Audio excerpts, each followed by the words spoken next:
Chat more very shortly. We're going to get over to Dave Reed, though, who's been taking a look at Arsenal's defensive strength, Dave. Yeah, they have been absolutely fantastic. Arsenal have the best defence in Europe, and if they get ahead when it comes to the final, they may be very, very difficult to score against. Overall, they have conceded just 6 goals on the way to Budapest. That's fewer than every other team in the competition, no matter when they were knocked out. A terrific record. Now, Arsenal went ahead right on half-time at the Emirates, and it was significant that Mikel Arteta's side hardly really looked like conceding in the second period. They only faced 7 shots in that second half, with most of Atletico's 0.84 expected goals coming from a single chance for Giuliano Simeone. Arsenal were very comfortable, allowing their opponents to have the ball, but they were aggressive, dominating the ground duels and also the aerial duels as well. Let your opponents have the ball, but they just can't create anything. And Arsenal, by the way, very, very used to being in that winning position. They have spent 45.3% of their playing time in that winning game state. Incredibly, Arsenal have only been behind for 3.2% of their time playing in the Champions League this season. That was just for 42 minutes against Leverkusen in the competition earlier rounds. That 3.2%, by the way, is the lowest proportion since Chelsea in 2020-21, who trailed for just 0.4% of their total time. Remember, fewer games as well in that competition, and Chelsea went on and win it. Will it be the same for Arsenal this time around? And interestingly, Arsenal were actually a little bit better at defending leads in last season's competition compared to this season's Champions League. They were ahead, if you look at the percent of the time, in a winning game state for a similar percentage of playing time, but faced fewer shots, and opponents only created chances worth 5.82 expected goals compared to 7.56 for this season. Now, what are the potential reasons for that? Well, they were knocked out by eventual winners PSG last season, but they also played against them in the league phase, won the game and gave them pretty much nothing there. And last year they beat Real Madrid in the quarterfinals, again gave them next to nothing in the home game. Also, maybe this season, David Raya has been in superb form in the Champions League. Now, we saw Manchester City drop points from a winning position on Monday in the Premier League. So, Jimmy, do we think it's Arsenal's defence that is going to win them the Premier League title this season?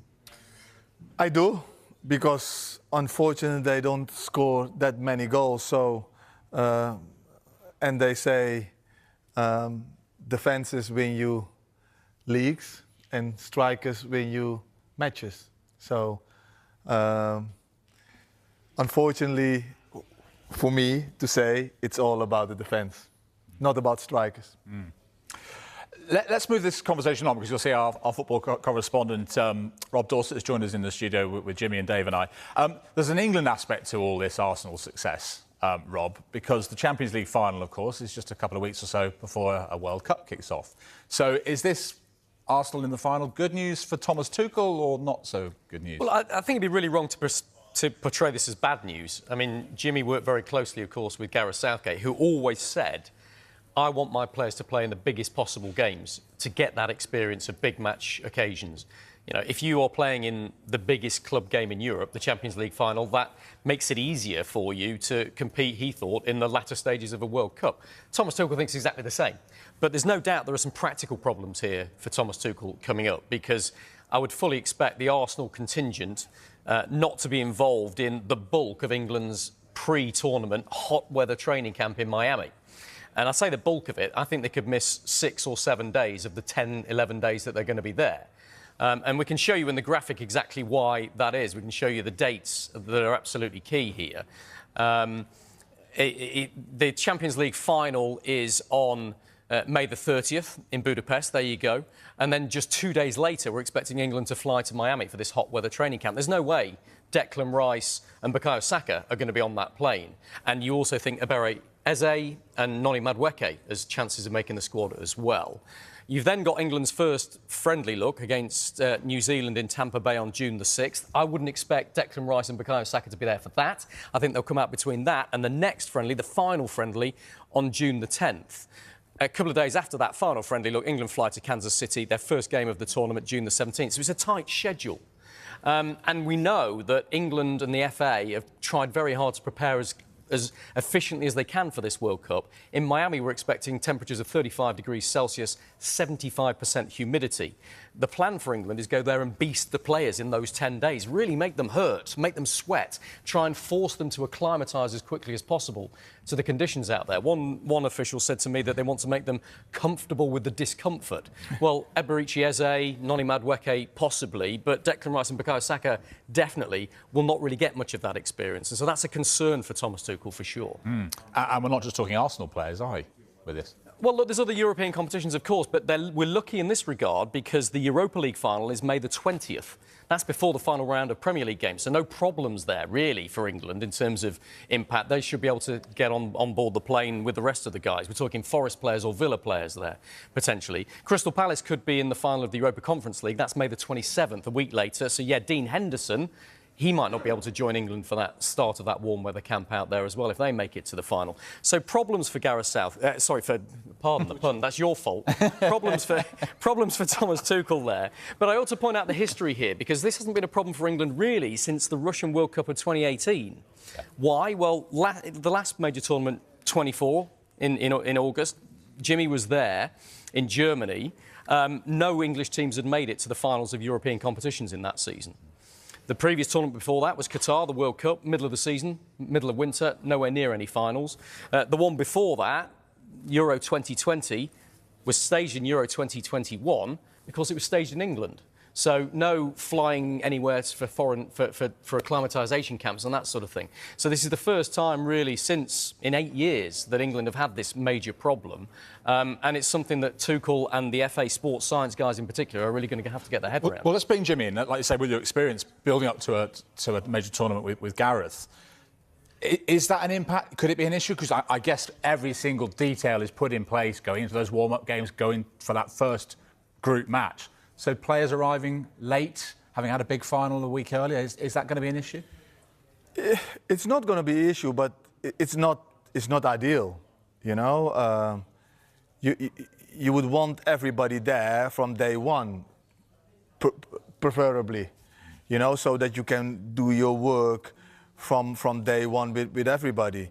You don't have to hold nothing back. You don't have to give people extra work. You don't have to give people or other players extra meetings on their own, you know. So, but then on the other hand, it is what it is. So you will cater it for everybody in the best way. It's not ideal for Declan. It's not going to be ideal for Saka. But I think they will have enough to climatize. They might not play the first match in the group stage. It might not. To get them up to speed, to get them really ready for the other games. I don't know what the strategy is, but they are smart and wise enough and experienced enough to know what they need to do.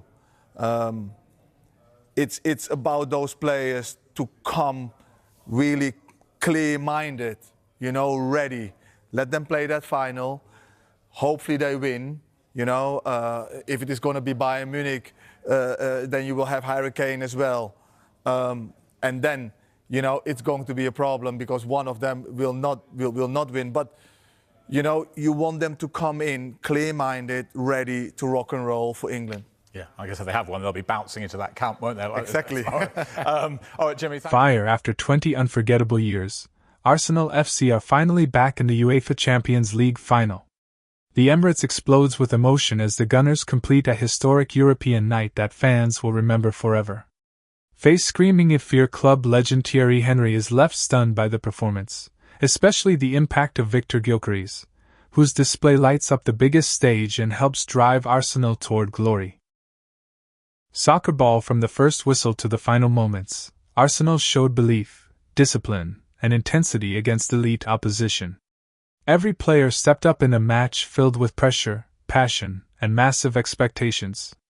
The reactions after the game are full of emotion, pride, and excitement as players, legends, and supporters celebrate a moment that marks a new chapter in Arsenal's European story.